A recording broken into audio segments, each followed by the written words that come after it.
Hasta ahí lo que era el estado líquido con sus propiedades y con las fuerzas intermoleculares que les permiten estar atraídos con otras sustancias. Cabe resaltar que muchas de estas enlaces que se establecen por fuerzas intermoleculares son relativamente débiles. Es más, tienden a crear sustancias gaseosas. ¿Y qué pasa con las sustancias gaseosas? ¿Se ven atraídas igual que los líquidos?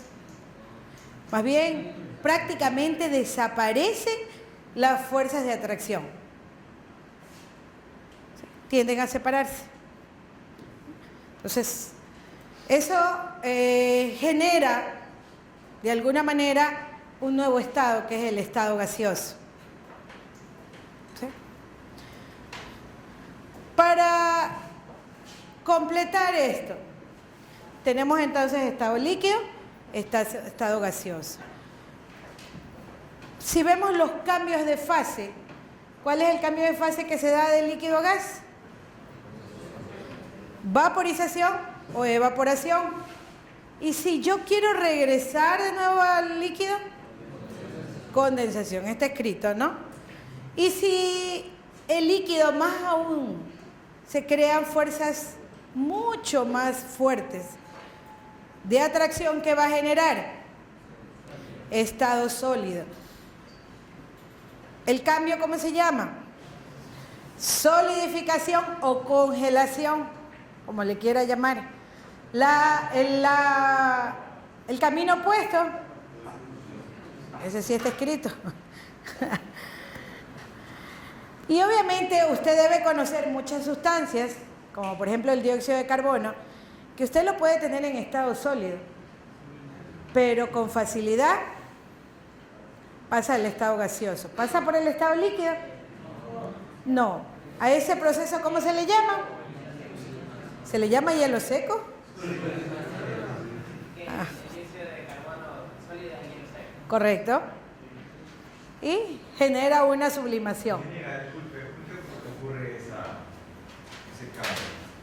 ¿Por qué ocurre? Ya lo vamos a ver en lo que se llama diagramas de fases, para que usted vea cómo se comportan ciertas sustancias.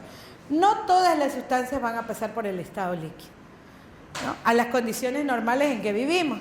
Es posible que en otras condiciones sí pase. Bueno.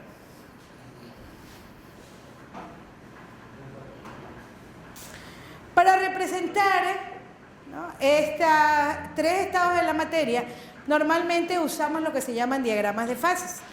Los diagramas de fase, como dice ahí, es un gráfico en el cual se representa la temperatura y la presión bajo las cuales una sustancia puede existir como sólido, líquido o vapor, así como las condiciones que puedan causar cambios de estado.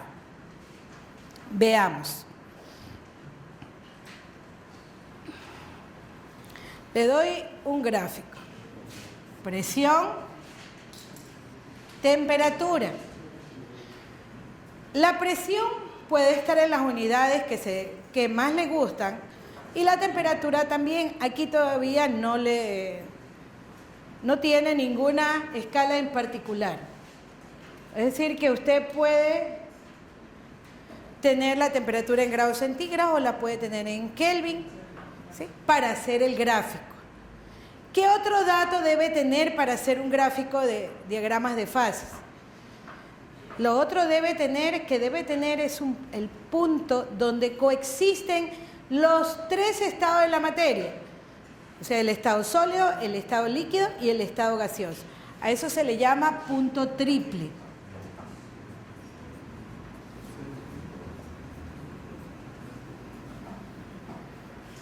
Ese normalmente nadie se lo sabe de memoria, ni siquiera muchos lo conocen. Va a depender de la sustancia. Ya vamos a mostrarle uno ya de una sustancia real. Ahorita quiero es nada más ver cómo se arma el diagrama. Otro dato que usted también dispone de cualquier sustancia pura es el punto de fusión y el punto de ebullición. ¿A qué presión se mide la temperatura de fusión y de ebullición? ¿Alguien está seguro que es una atmósfera? ¿De qué? ¿De qué? Normalmente el punto de fusión y el punto de ebullición normal se miden a una atmósfera. O sea que ese es otro dato fijo que me permite hacer el diagrama. Suponiendo que sea esto una atmósfera, ¿sí? Y tengo punto de fusión, obviamente el punto de ebullición, medido también a una atmósfera, va a ser más alto, temperatura más alta, ¿sí?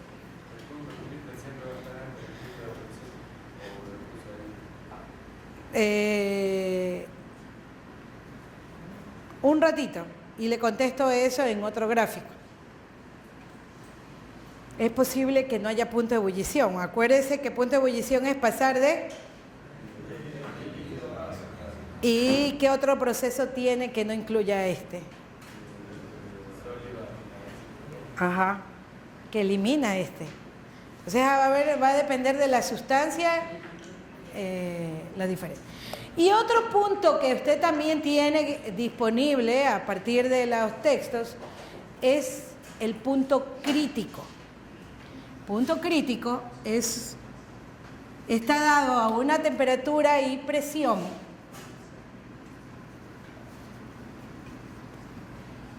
el punto máximo donde puede existir el estado líquido. ¿Sí? Y ahora con esos 4 puntos se supone que usted debería poder construir un diagrama de fases. ¿Cómo lo va a construir?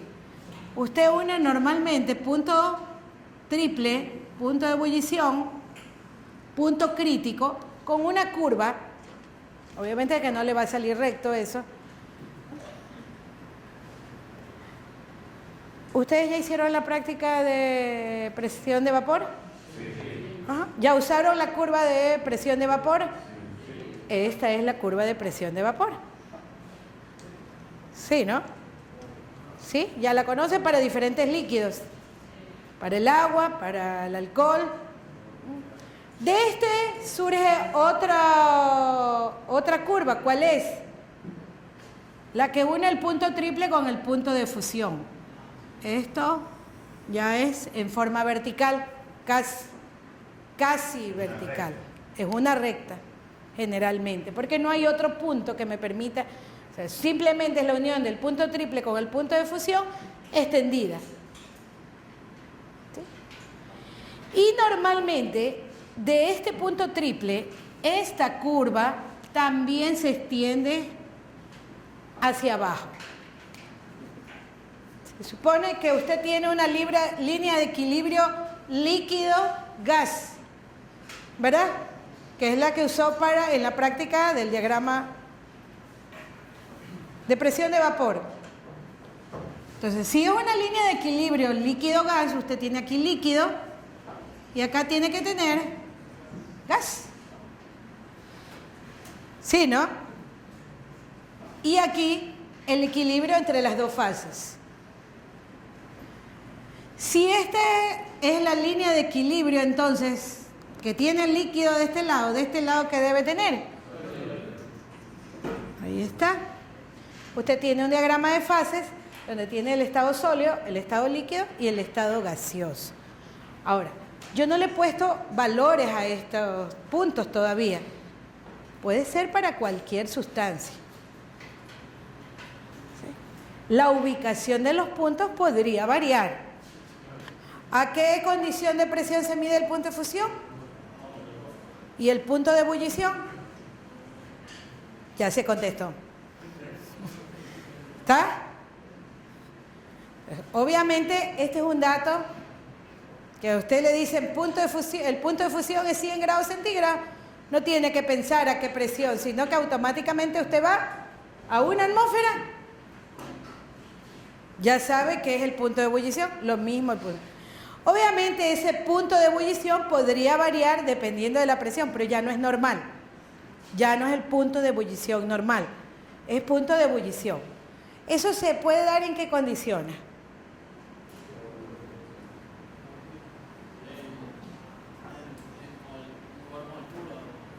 En un lugar con altura, como por ejemplo Quito, más o menos está a 3.000 metros de altura. Correcto. La presión atmosférica en Quito es más alta o más baja. Más baja. Por lo tanto, suponiendo que esto fuera medido en Guayaquil, era una atmósfera. Si es en Quito, va a bajar esto ligeramente. Aquí va a tener un punto de ebullición normal. Aquí va a tener simplemente un punto de ebullición, ya no normal. ¿Sí? Eso se debe a la presión atmosférica.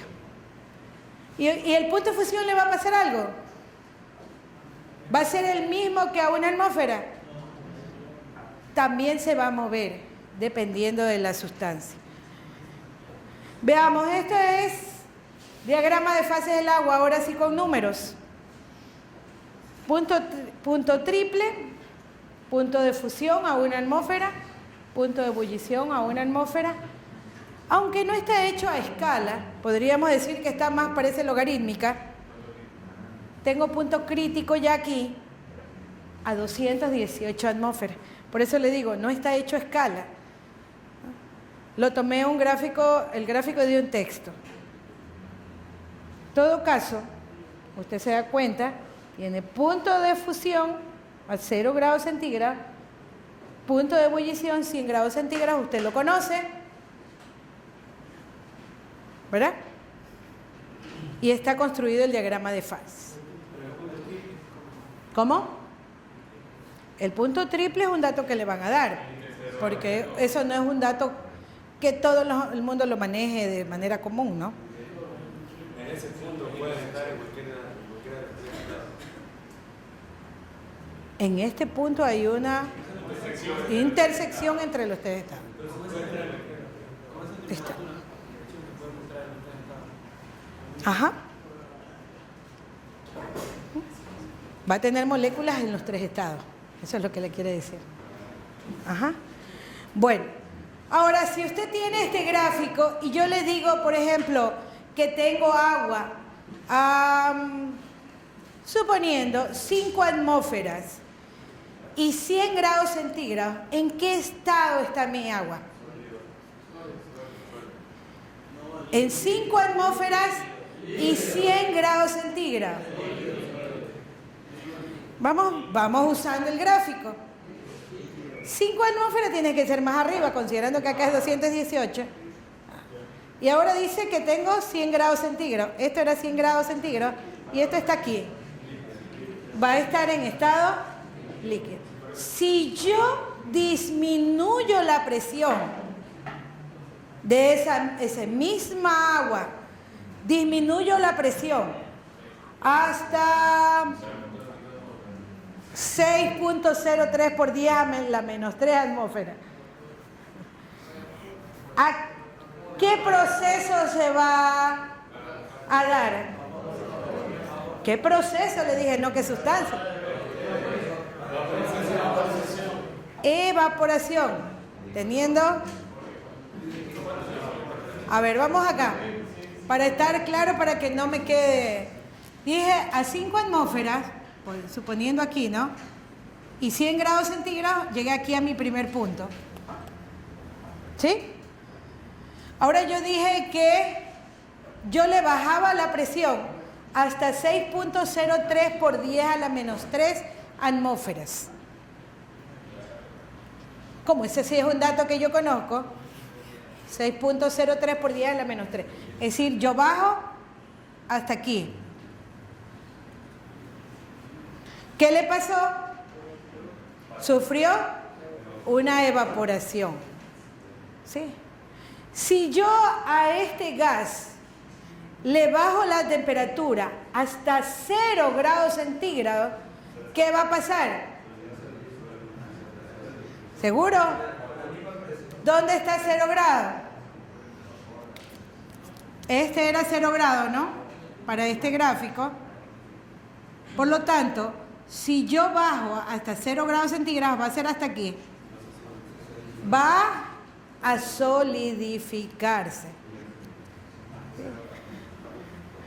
¿Sí? ¿Estamos de acuerdo? El gráfico me permite ver. ¿Habrá algún momento donde el agua se sublime y no se funda? ¿Dónde? ¿Habrá un momento en que el agua se sublime en vez de fundirse o evaporarse, mejor dicho?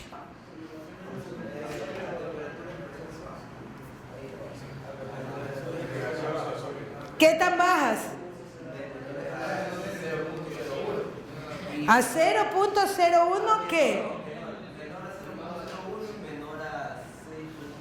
Póngamele unidades. 0.01. Porque aquí yo sé que 100 está dado en grados centígrados. O sea, menores a 0.01 grados centígrados y 6.03 por 10 a la menos 3 atmósferas. Si usted trabaja aquí, sabe que el agua va a pasar por aumento de temperatura, va a pasar al estado gaseoso.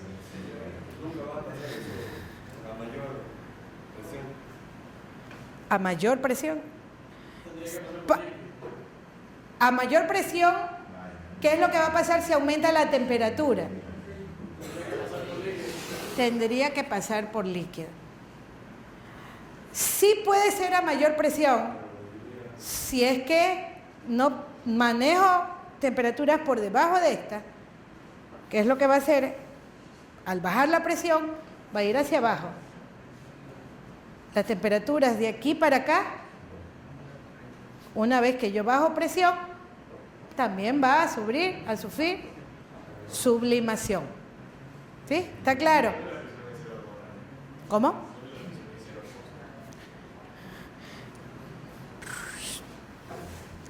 Por debajo. Podría darse en algún momento, sí. En cualquier sustancia, o sea, dependiendo también del punto de la sustancia, si se mantiene a esa presión y esa temperatura, en 3 estados. Y sí,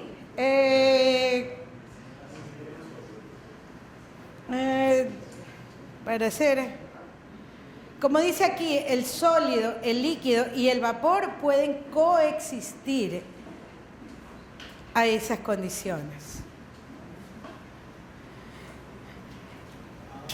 ¿Qué estados coexisten cuando está aquí, por ejemplo, mi punto?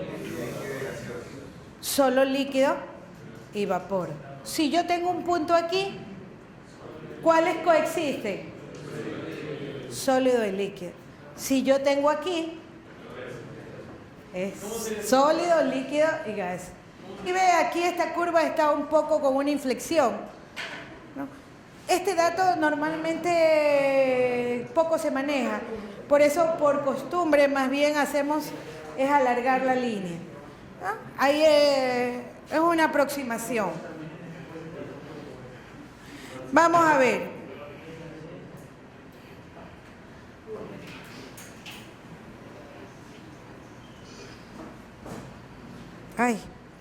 Vamos a trabajar en eso. Usted aprendió cómo hacer ya el diagrama de fases.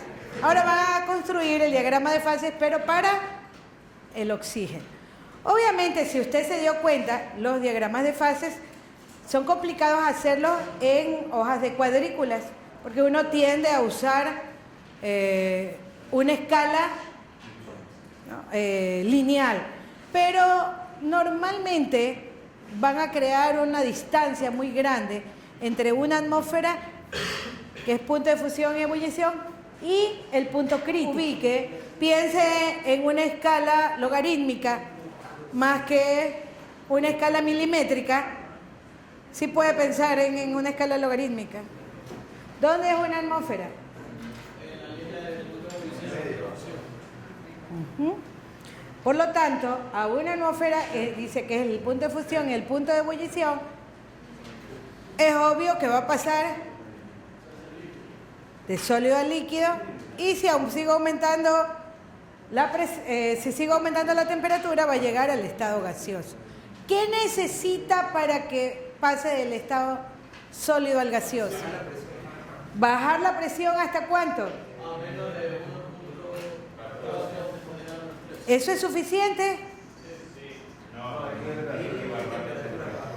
¿Y temperaturas?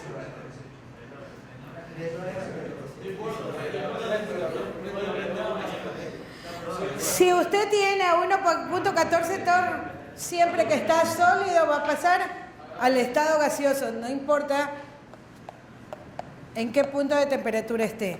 Siempre cuando ya cambie de fase va a sufrir una sublimación. Siempre que esté por debajo de 1.14. Y si estuviera en 0.5 torr,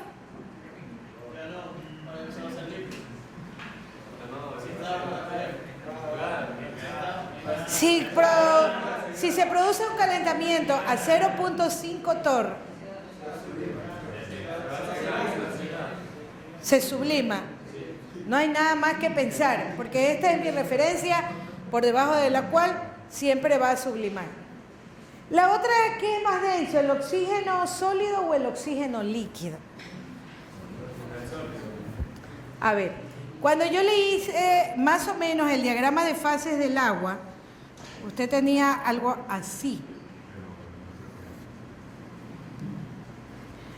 La línea sólido-líquido era con una ligera inclinación hacia la izquierda, ¿verdad? Y esto tiene una ligera inclinación a la derecha. ¿Qué es lo que usted ha escuchado? En el agua, ¿qué es más denso, el líquido o el sólido?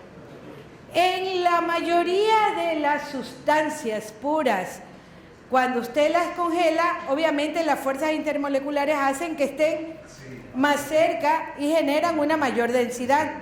En el agua eso no sucede, es lo contrario. Mientras más baja sea la temperatura, o sea que ya se genere un sólido, ¿qué es lo que va a pasar? El sólido se expande, y esa es una característica típica que usted puede observar cuando mete al congelador una botella de vidrio, por ejemplo, que generalmente se rompe porque el agua comienza a expandirse cuando se congela. No, ¿sí? Eso tiene un comportamiento. ¿Qué pasa si yo tengo la línea de sólido líquido hacia el otro lado? ¿Va a comportarse de la misma manera? No, tiene un comportamiento, podríamos decir, normal. Solo el agua que tiene este comportamiento es el que se expande cuando se congela. Todos los diagramas que sean así se van a comportar como el agua. Sí, eso habría que ver cuántas sustancias hay así. Y en todo caso, ¿cuál entonces es la respuesta? ¿Quién es más denso, el sólido o el líquido? Es más denso el sólido que el líquido. Se entiende lo que es un diagrama de fases y que me podría ayudar en cualquier momento, porque hay sustancias que, como el dióxido de carbono, que eso se lo voy a mandar en un debercito, le voy a poner otros diagramas de fase, obviamente, como el dióxido de carbono, ¿no? Si, en condiciones normales, si usted se da cuenta, el oxígeno está en estado gaseoso. ¿Cuáles son las condiciones normales a las que vivimos? ¿Dónde estamos nosotros en este diagrama? Estamos a una atmósfera, pero estamos por acá. Sí, ¿no? O sea que usted siempre va a percibir el oxígeno como un gas, a condiciones atmosféricas. ¿Qué es lo que tiene que hacer para congelarlo, por ejemplo? Elevo la presión, se me sigue haciendo gas. ¿Para qué? Bajo la temperatura, corro para acá, con una sola atmósfera, que es la que estoy manejando, tengo que bajar la temperatura considerablemente hasta por lo menos menos 218 grados centígrados. Claro, va a estar en un equilibrio. ¿Qué es lo que sabemos nosotros normalmente? Tenemos un sólido, hielo. El sólido más común que conozco y que todos conocen, las tres fases. Tiene hielo, suponiendo a menos 25 grados centígrados. Por ejemplo, el hielo en una heladería, a esa temperatura normalmente se trabaja en una heladería. ¿No? Un pingüino, un Topsy, 25, menos 28 es lo que trabaja. Y yo quiero convertirlo en vapor. ¿Qué es lo que tengo que hacer? Para comenzar tengo que agregarle calor para que cambie la temperatura, que es lo que yo puedo manejar. Obviamente estoy a condiciones ambientales. Eso significa que la presión de ¿cuánto va a ser? Este gráfico está en función de eso. Yo le agrego calor, ¿no? Es la escala que usted ve aquí en la parte inferior y temperatura en la parte, ¿no? Comienzo a calentar, le voy agregando calor. ¿Hasta cuándo va a llegar o va a estar en estado sólido? Hasta aproximadamente 0 grados. Vamos a ver que el agua no funde a 0 grados. Bueno, dejémoslo así como un dato común, general. Pero cuando usted tiene ese hielo, que tiene un penco de hielo así, y lo puso en una olla, inmediatamente cuando llegó a 0, se le convirtió todo en líquido. ¿Qué pasó?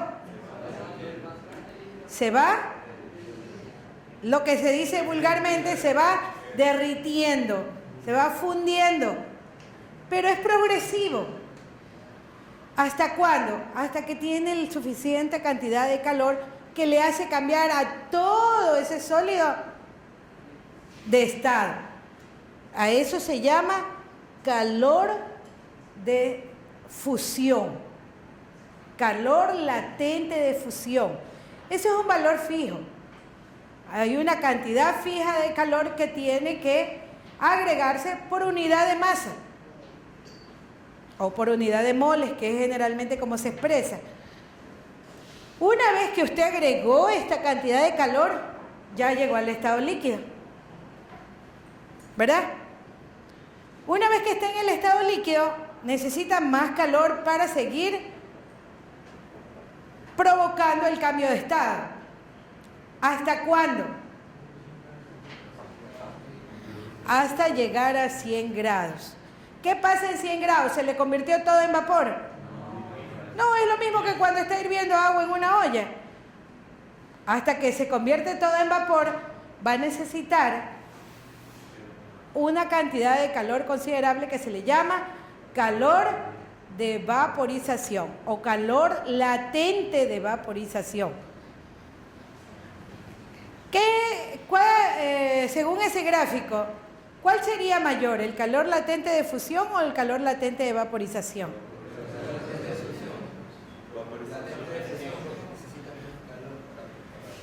¿Cuál necesita más calor? El de vaporización, pero bastante más calor. Hay que agregar mucha energía para convertir del líquido a vapor. Después, ya una vez que llega al punto en donde ya todo es vapor, ¿no?, va subiendo. Las líneas de cambio de fase no son muy inclinadas, pero los cambios de fase demandan mucho calor. ¿Sí? ¿Dónde usted necesitaría, por ejemplo, saber cuánto calor le tengo que agregar a una sustancia para convertirla en vapor? ¿A quién se le ocurre que va a tener hielo y lo va a querer convertir en vapor?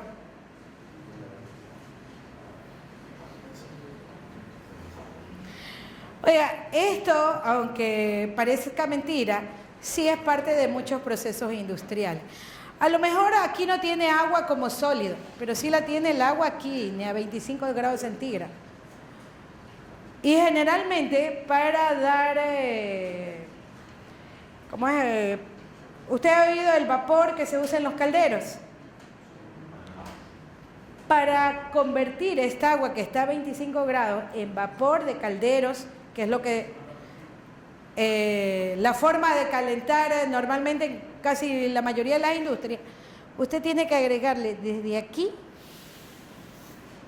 hasta mucho más acá a veces toda esta cantidad de calor. ¿Cómo se la agrega? Hay diferentes formas de hacerlo. La más común es tener un quemador, se le llama en los calderos, que permite dar suficiente calor. ¿Cuánto? Eso vamos a tener que medirlo. ¿Cuánto calor se necesitará para poder transformar esa agua en vapor? Ese es un ejemplo típico. Se usa vapor en gran cantidad de industrias. Ustedes es probable que algunos vayan a ser ingenieros químicos, ingenieros mecánicos, de alguna forma van a estar relacionados con eso. Y debe estar consciente de la cantidad de energía que requiere un caldero, por ejemplo. ¿Cómo se hacen estos cálculos de la cantidad de calor? En los calentamientos, manteniendo el mismo tipo o la misma fase, usted tiene la fórmula de masa por el calor específico por el cambio de temperatura que se genera. ¿No? Masa por calor específico, es una constante del calor específico de cada estado de la materia. El agua, por ejemplo, tiene un calor específico diferente en estado sólido, hay uno en estado líquido y hay uno en estado. Pero no importa en qué temperatura esté en el estado líquido, siempre va a ser el mismo. ¿Sí? Y tiene el calor latente de fusión, que es para el cambio de estado, y el calor latente de vaporización, que también va a ser para el cambio de estado de líquido a gas.